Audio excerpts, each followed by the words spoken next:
Palestine ഐക്യദാർഢ്യ റാലിയും ചിത്രപ്രദർശനവും.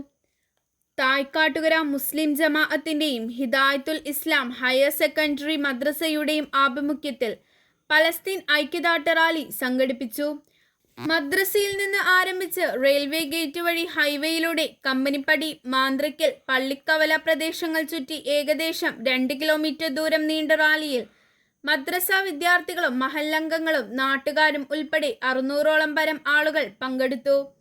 Israel ക്രൂരതയുടെ ഇരകളായ കുഞ്ഞുങ്ങളുടെ മൃതശരീരങ്ങളെ പ്രതീകാത്മകമായി അവതരിപ്പിച്ച് മദ്രസ വിദ്യാർത്ഥികൾ ഒരുക്കിയ ടാബ്ലോ പല സ്ഥലങ്ങളിലും അവതരിപ്പിച്ചു. ടാബ്ലോ ആണെന്നറിയാമെങ്കിലും ഈ കാഴ്ച കണ്ടു നിന്നവരുടെ കണ്ണ് നനയിച്ചു. റാലിയുടെ അവസാനം മദ്രസ അങ്കണത്തിൽ നടന്ന കൂട്ടപ്രാർത്ഥനയ്ക്ക് ജമാഅത്ത് ചീഫ് ഇമാം അബ്ദുൽ സലാം മൗലവി ഓണംപിള്ളി നേതൃത്വം നൽകി. ജമാഅത്ത് president PB Alikunju, secretary CK Shameer, council chairman KM Abdul Salim, മദ്രസ സദർ റഷീദ് റഷാദി തുടങ്ങിയവർ സംസാരിച്ചു. ഭീകരരാഷ്ട്രമായ ഇസ്രായേലിന്റെ ഉൽപ്പന്നങ്ങൾ ബഹിഷ്കരിക്കുവാനും ഇന്ത്യൻ ഉൽപ്പന്നങ്ങൾ വാങ്ങുന്നതിനു യോഗം ആഹ്വാനം ചെയ്തു. ഇതിനായി നോ ടാങ്ക്സ് എന്ന മൊബൈൽ ആപ്പിനെ കുറിച്ച് CH സലീം വിശദീകരിച്ചു.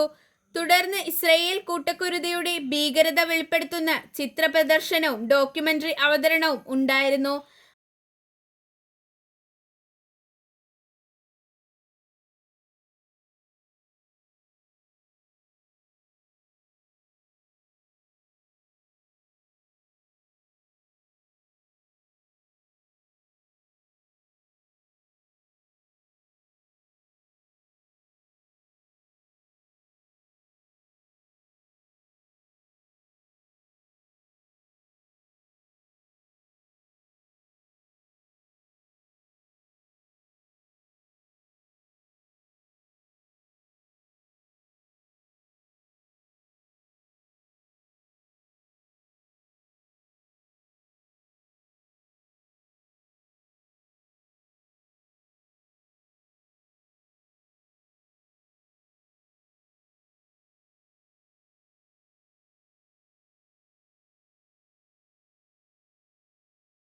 മദ്രസ അധ്യാപകർ, PTA ഭാരവാഹികൾ, മദ്രസ ജമാഅത്ത് ഭാരവാഹികൾ, രക്ഷിതാക്കൾ, മഹല്ലംഗങ്ങൾ, നാട്ടുകാർ എന്നിവരുടെ ആത്മാർത്ഥമായ പ്രവർത്തനങ്ങളും സഹകരണവുമാണ് പലസ്തീൻ ഐക്യദാർഢ്യ റാലിയുടെ വിജയത്തിന് പിന്നിൽ.